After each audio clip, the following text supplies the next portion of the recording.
Welcome to SATV News. This is Shibala Alam with our headlines.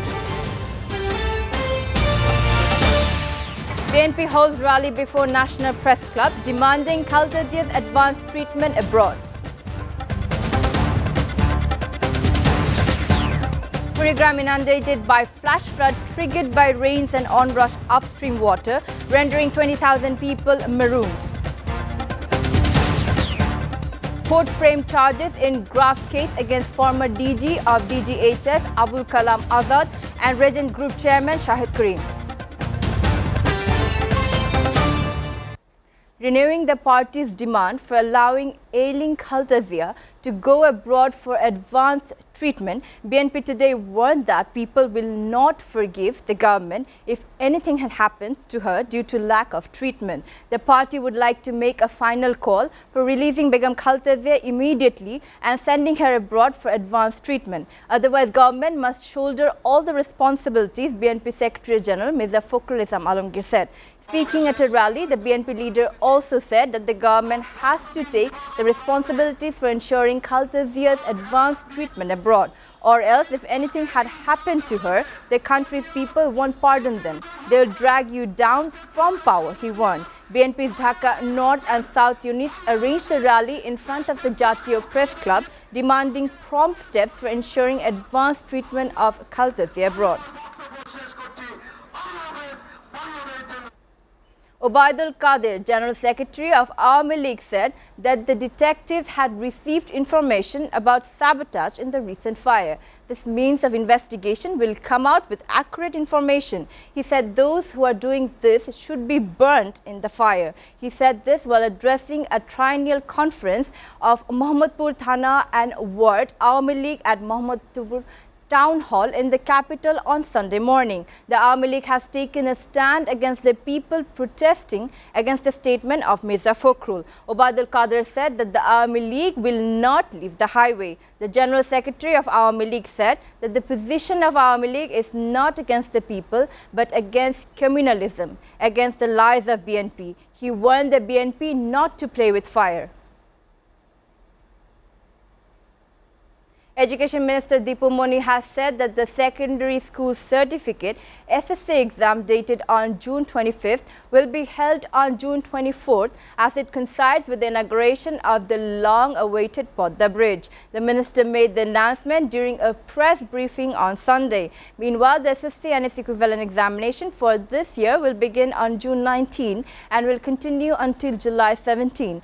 All tuition centers across the country will remain closed from June 15 to July 7 while the SSC exams are held, he said. Results of the examination will be published within 7 days of the exam, she added.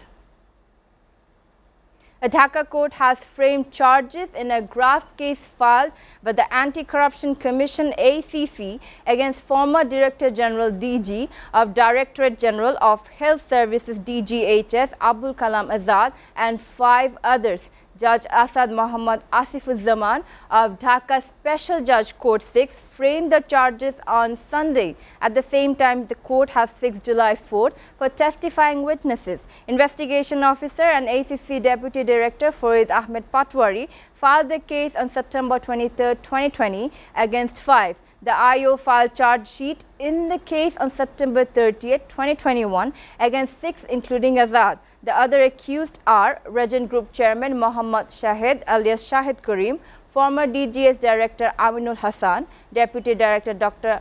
Mohammad Yunus Ali, Assistant Director Dr. Mohammad Shafir Rahman and Research Officer Dr. Mohammad Didarul Islam. Low-lying areas in 6 unions of Rumari Upazila of Kurigram have been inundated by flash flood triggered by the recent rains and onrush of upstream water, rendering 20,000 people marooned. Aman, seabeds and other paddy fields were submerged following the rise in the water level of Brahmaputra and Jinjiram rivers in India. Local people said that their paddy fields went underwater due to the recent flash flood, but they have to harvest immature paddy to avoid huge loss.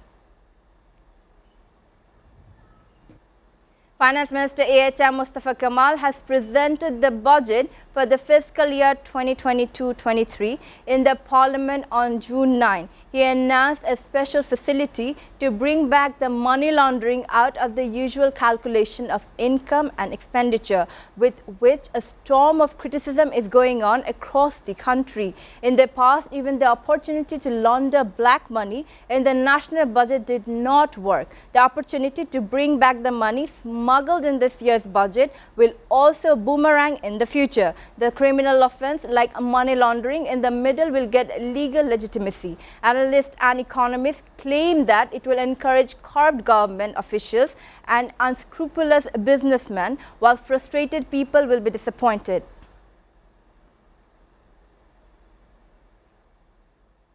Meanwhile, Bangladesh Bank Governor Fazle Kabir today said that the country's foreign exchange reserves are still in a comfort zone. The reserve stood at $41.7 billion, which is good enough to settle import bills for more than 5.5 months. Kabir said that he was speaking at a cybersecurity summit organized by the Association of Bankers Bangladesh at Pan Pacific Sonargaon, Dhaka. Kabir said that the import payments of the country stood at an average $7.5 billion in the last 10 to 11 months. It is the standard level for any country to keep reserves to settle import bills for at least 3 months, the governor said. So we are still in a comfort zone. Viewers are taking a short break. Please stay with us.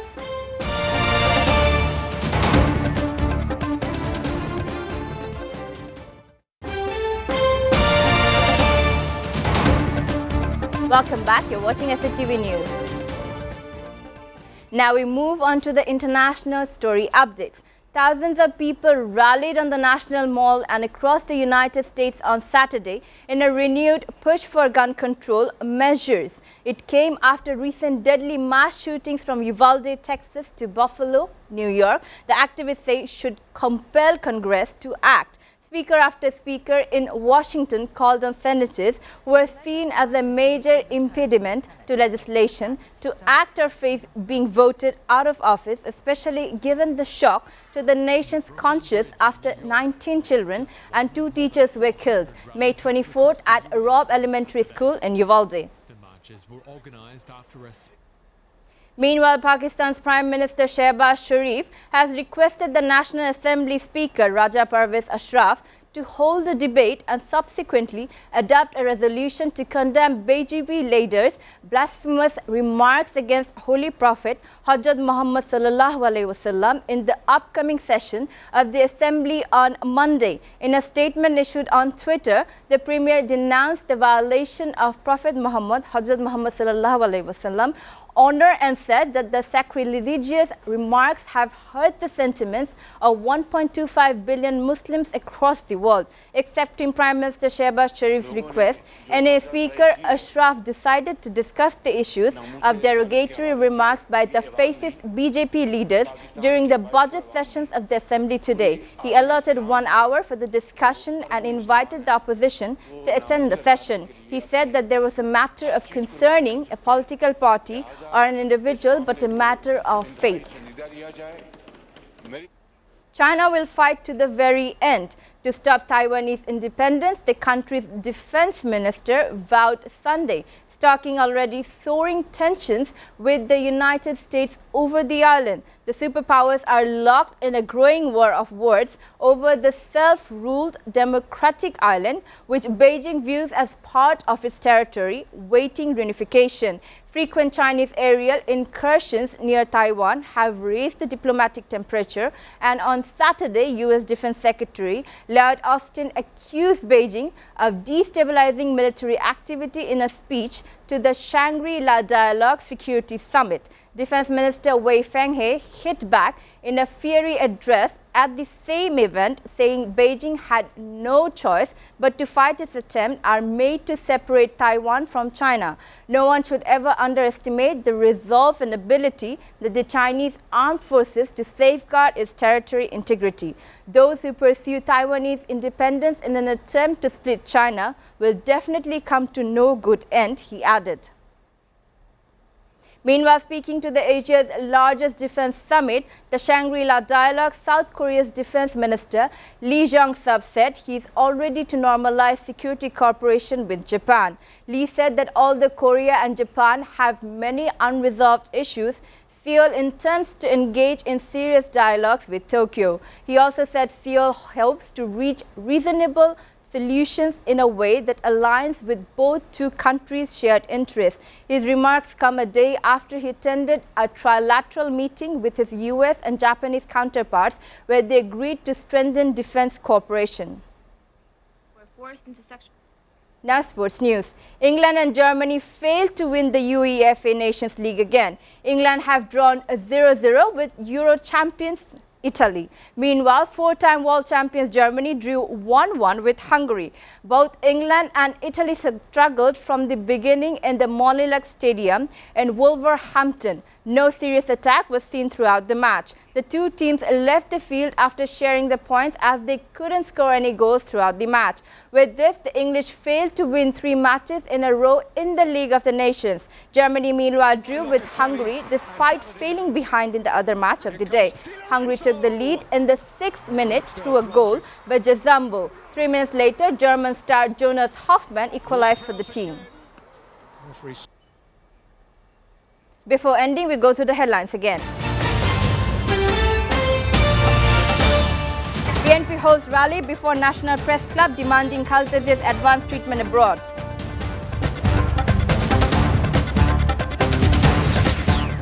Kurigram inundated by flash flood triggered by rains and onrush upstream water, rendering 20,000 people marooned. Court framed charges in graft case against former DG of DGHS Abul Kalam Azad and Regent Group Chairman Shahid Karim.